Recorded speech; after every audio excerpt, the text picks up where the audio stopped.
చేసేటప్పుడైతే వాస్తవం సార్ నేను ప్రతి ఒక్కరికి చెప్తున్నాను. ఇప్పుడైతే నేను ఏ తప్పులు చేయలేదు. 2 ఏళ్ల కిందట ఏదో నా టైం బాగలేక నా పర్సనల్ ప్రాబ్లమ్స్ వల్ల అన్నీ మానేసి అప్పులుగా ఉంటున్నాను. మళ్ళా నాకు కావాల్సిన ఇంటికాడు ఎత్తుకొని పోవడము, కొట్టడము, ఇబ్బంది పెట్టడము, ఏదైనా ఉంటే చెప్పు అనడం, కొట్టడము, చాలా మానసికంగా ఇబ్బంది పెడుతున్నారు. పైగా నన్ను ఎత్తుకొని పోయేది కాకుండా మా ఇంట్లో వాళ్ళని ఎత్తుకొని పోయేది, మా అమ్మని, మా చెల్లిని, మా చిన్నమ్మని, మా ఇంట్లో ఎంతమంది ఉంటే అంతమందిని తీసుకొచ్చి కేసుని కూర్చోబెట్టేస్తున్నారు. నేను ఏ తప్పు చేయలేదు, వీళ్ళు తీసుకొచ్చేస్తారు, అడ్డం పెట్టేస్తారు, వాళ్ళందరి మీద కేసు పెట్టేస్తానని అంటారు. ఏం చేయలేదు నాకైతే అర్థం కావాలి. మంచిగా బతుకోవాలనుకుంటే దయచేసి నాకు ఒక దారి కల్పించండి. ప్రతి ఒక్కరికి నేను చెప్పేది ఒకటే, నాకు అంతకు మించి ఇంకేం వద్దు. హ్యాపీగా బతుకోవాలనుకుంటాను, సమాజం సాధించుకుని గతంలో చేసిన నాకు వద్దు. అంతకు నేను మంచిగా బతుకోవాలనుకుంటాను.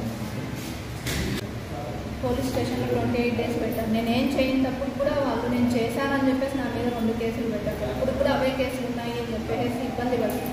వాళ్ళు ఏమంటున్నారంటే ఇలాంటి వాడిని ఎందుకు చేసుకున్నావు, నువ్వు పెళ్ళి నీకు అవసరమా, నీకు 5,000 ఇస్తా 10,000 ఇస్తాను, మా దగ్గరికే రావచ్చు కదా, కన్ఫామ్గా నీకేం అవసరము అనేసి గలీజ్గా మాట్లాడి గలీజ్గా తిట్టి అలా అంతా చేశాను. నాకు చాలా చిత్రహింసలు పెట్టాను. నేను చేయనప్పుడు కూడా నిందలు పడి వాళ్ళ దగ్గర అనిపించుకుని ఒక లేడీ లేదు, అందరు జెంట్స్ దగ్గరే వాళ్ళే కొట్టి నన్ను మా అమ్మ మా తమ్ముడు వాళ్ళు ఎవరు కూడా ఏది చేసిందా, వాళ్ళు కూడా పెంచుకొని వచ్చి ఒక 10 రోజులు పెట్టి నాకు చిన్నపిల్లలు ఉన్నారన్నా కూడా వినకుండా చాలా ఇబ్బందులు పెట్టారు సార్. అయితే మాకంటూ ఏదో ఒక హెల్ప్ చేయాలని చెప్పేసి నేను అనుకుంటాను. మేమేం తప్పులు చేసిందా, తను 2 years అయిపోయి ఇంట్లోనే ఉంటున్నాను, కానీ తను ఊరికే వచ్చేది పిలుచుకొని పోయేది, నువ్వు అది చేసావు ఇది చేసావు అనేది. తనతో పాటు నన్ను పిలుచుకొని పోయేది, మా అత్త వాళ్ళు పిలుచుకొని పోయేది, మా అవ్వ వాళ్ళు పిలుచుకొని పోయేది. ఇలా ఊరంతా గలీజ్ చేసేసి మాకు ఇలా చాలా చిత్రహింసలు చెప్తాను.